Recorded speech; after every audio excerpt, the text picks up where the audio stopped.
You're watching Business Connections Live. My guest is Rupert Honeywood. He's the Managing Director of Integrated Marketing Bureau. And we're talking about LinkedIn today. We've been looking at the search functionality on LinkedIn, how you can actually put together a properly honed target list. But remember, you've got to nurture it. You've got to be good to it. You mustn't abuse it. You mustn't spam it.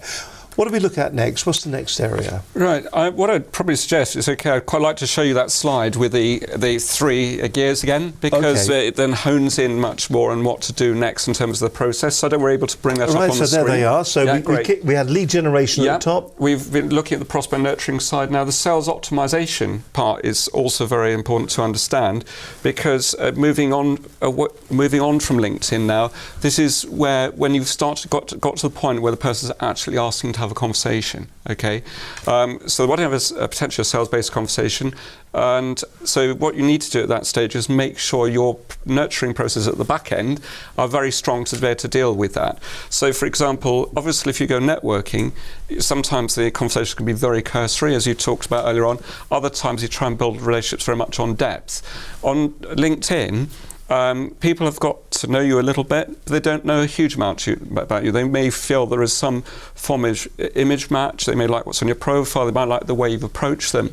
But actually, it may be that you need to build on that a little bit more. So, especially as medium to high ticket sales, what we tend to suggest is that the first conversation you book in is a phone meeting, and that call may last 10 or 15 minutes, perhaps half an hour, and it's about trying to find out as much as you can about the other person. So the person actually, you demonstrate you're really interested in them and what they have to offer. That enables you then to hone in your proposition based around their response. This is classic sales, isn't it? It's finding out what their pain is, isn't it? Well, it is, but it's not overtly about trying to sell to start with. This stage is still very much building on the relationship.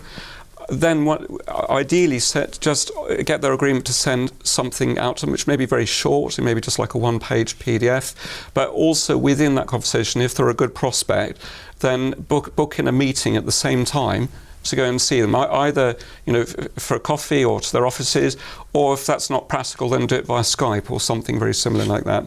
Once you've then got that meeting, then of course you can further build on the relationship, hone in your proposition even more, match that with what they're actually asking for, gives you an opportunity then to put together a proposal, and then obviously from that proposal you need to be very strong then on the follow-up.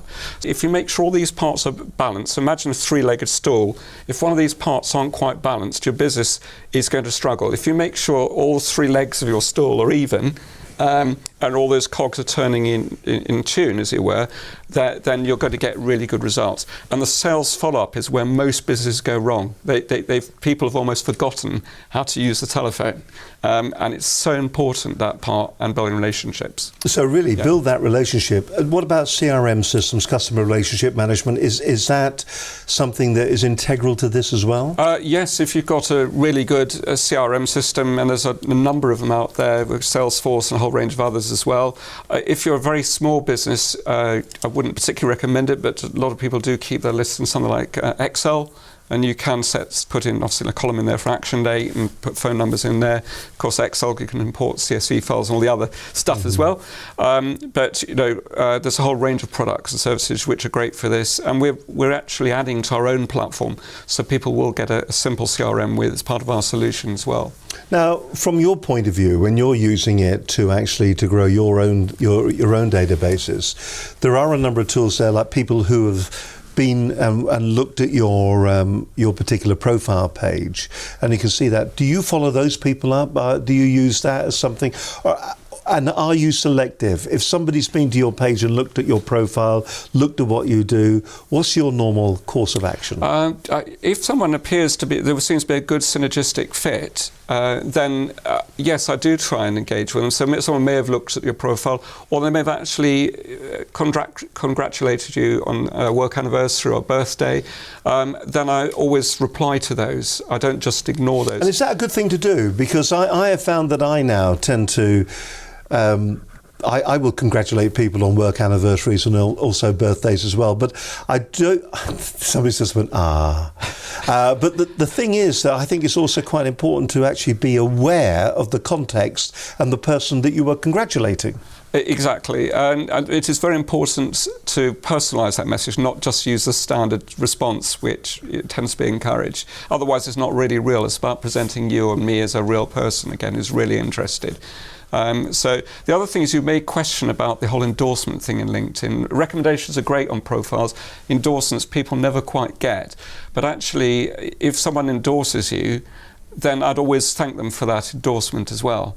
So you might wonder why they are endorsing you if you don't feel that they know you particularly well. But in a way, that actually doesn't matter. The big thing is you're actually building on. It's an opportunity to build on that engagement and build on that relationship. And there is an issue with because the recommendation is one thing, but the endorsements, the two get very confused and muddled, don't they? Yeah. So the endorsement doesn't carry as much weight though as a recommendation. No, it's a bit with endorsements. It's a bit almost like collecting pebbles on a beach. They don't have a great value. But what it does mean is quite often when people look at your profile, they may endorse you at the same time because it looks as if you've got the right type of skills. And you know, if someone's nice enough to do that, then it's just nice to thank them for it, isn't it? Is there anything else on LinkedIn that we should be aware of, because we are running out of time, because it flies by as always? Is there anything else you need to show us? You touched on because your PC's gone to sleep. Yeah, I don't know if it might have lost the Wi-Fi connection as well. But I think the bottom two things which are really worth focusing on actually is you talked about earlier on about the profile picture.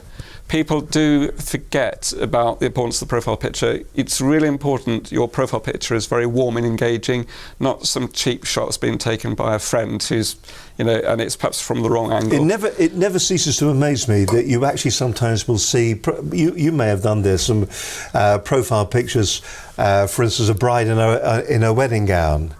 And you do see that, don't you? You see brides in wedding gowns, you see the most bizarre pictures. And would you send that picture to a prospective employer? No, you wouldn't. Look, here I am, this is my wedding day. No, you wouldn't do that. And yet people, it's even worse if it's the groom wearing the wedding dress. But you just wouldn't do that. And you just got to be very, very aware. So it is worth taking the time out to get a professional shot made, isn't it? Definitely. And the other thing is, we talked about recommendations a moment ago rather than endorsements. If you've done some good piece of work for a client, then ask whether they'd be happy to give you a recommendation. And if they are, then that's absolutely great. The nice thing is LinkedIn does encourage reciprocity, if I could get that word correct. And so what you can do is, if you've developed a very good relationship with them, you can recommend them for areas that you've particularly enjoyed working with them in different areas. And LinkedIn automatically prompts you to give a recommendation back. But recommendations of LinkedIn carry a lot of weight. So if someone's actually going to think of buying your stuff, whatever that stuff is, if they see a number of recommendations on your profile, it demonstrates to people. It actually demonstrates you're a bit of a safe pair of hands, and that actually is important. Well, listen, the program has been absolutely fascinating. I hope you've enjoyed what you've heard today. We invite all our guests at the end of each and every programme to have a few moments where they look straight down camera number one and they just give us the key takeaways of what we should remember when it comes to using LinkedIn. I'm just going to close your laptop. It's asleep anyway, so nobody knows that it's there anymore. So straight down camera number one, if you just take a breath, say who you are, where you're from, and the key takeaways that our audience need to remember when it comes to using LinkedIn for their business. Are you ready for that? Yep, that's great. Absolutely, thank you. Straight down that one, the one with the number one under it. Right. The airwaves are all yours. Take it away. Okay. Well, the great thing with LinkedIn, just remember it's a fantastic business-to-business platform. You've got very powerful search capabilities in there to find your ideal target client groups. Make sure you engage with people in the right way, treat people as individuals, build on those relationships, and crucially make sure you're very strong on the follow-up afterwards. Once you do start to have a really meaningful conversation, don't let those people go off the boil. Quite often we get very busy with stuff, the follow-through, the devil's always in the detail in terms of the follow-up. Rupert, it's been absolutely fascinating today talking to you, and I'm pleased that we got through the list. So, you know, getting the best out of LinkedIn, how to understanding your market, your ideal type of clients, really important. We can't skimp on that. Looking at segmentation, understanding how to target your ideal types of client, the search and list building techniques. So keeping it on LinkedIn, understanding the rules and regulations, understanding social selling and the prospect nurturing process, and then the devil's in the follow-up. If there was one last piece of advice, one big no-no perhaps, that businesses should do, what would it be? Well, the bottom line is don't spam people on LinkedIn. It's the best way of actually getting your account restricted or shut down. And I just re-emphasise the point, remember people are individuals. People shouldn't be bulk messaged in any shape or form. It's about remembering that they are individuals and they need to be looked after and engaged with. And there's me talking about CRM just a moment.